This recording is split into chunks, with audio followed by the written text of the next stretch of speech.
Ngayong araw mga kuys, magluluto naman tayo ngayon ng sobrang basic at sobrang simple na pork dinakdakan.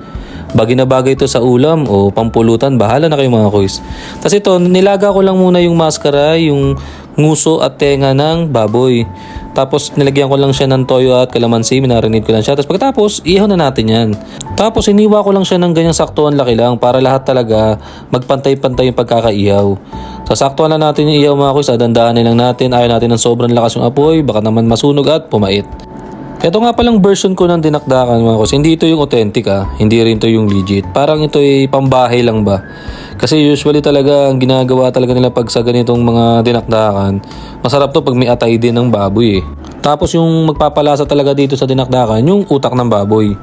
Ang sarap nun mga kuys kung na-try nyo lang yun.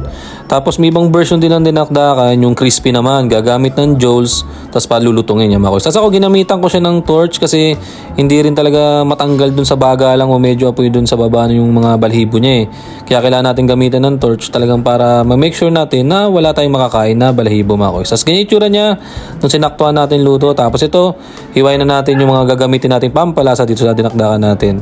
Tapos mga kuys, hiwain lang natin tong luya hanggat maaari ng sobrang nipis. Mas manipis mga kuys, mas maganda kasi masarap sa dinakdakan talaga yung talagang halos hindi mo makita yung luya. Tapos makakagat-kagat mo na lang siya kasi medyo may pagkamanghang luya pagka hilaw, di ba?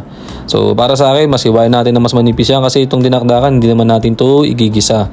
So dapat mas manipis ang luya, mas masarap. Mas maganda nga to kung gagadgarin mo pa, talagang yung magkakatas yung pinakaluya, mas masarap kasi mas kakapit doon sa ating dinakdakan. Pero na lang mga kuys, kung talagang mahilig ka talaga sa luya, di goods naman kahit medyo makapal-kapal. Yan mga kuys. Tapos ito gagamit tayo dito ng sibuyas na puti. Ihiwain lang natin siya ng ganito lang din kanipis. Pero hindi naman natin siya kailangan ng pinuhin pa. Kasi ang sibuyas na puti masarap kainin to kahit hilaw talaga mga kuys. Kasi sa mga salad nga, di ba, goods na hilaw naman. Tapos gagamit din tayo ng sibuyas na pula para mas solid naman mga kuys. Hiwain din natin siya ng ganung kanipis katulad nung sa sibuyas na puti.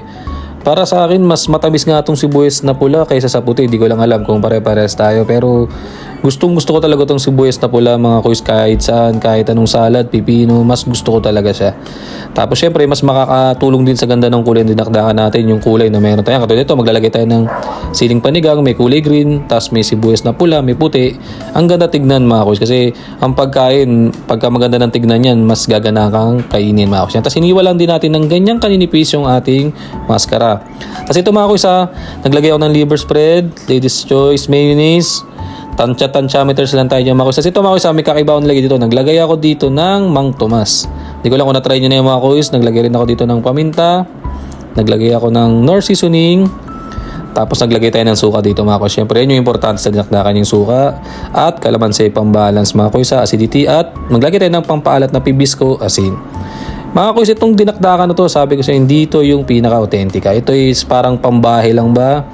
Pwede nyo namang itry ito mga kuys. Kasi minsan may mga tao na hindi rin naman mahilig sa utak ng baboy ang nilagay sa dinakdakan. Pero yung legit, yun talagang masarap mga kuys. Pero kung sa bahay, wala kayo available ng utak ng baboy at gusto nyo kumain dinakdakan ng sarili nyong version, subukan nyo ito mga kuys. Lalo na maglagay kayo ng Mang Tomas mga kuys. Ang sarap kasi di mo na kailangan maglagay ng asukal, manamis-namis. Di ko alam kung bakit ko naisip yun, pero alam ko talaga liver sauce din kasi talaga ang Mang Tomas. So naglagay tayong liver spread, naglagay tayo ng Mang Tomas. Ang sarap nito mga kuys. Nakagawa na tayo kuys ng simpleng dinakdakan. Tara mga kuys, kain. Salamat!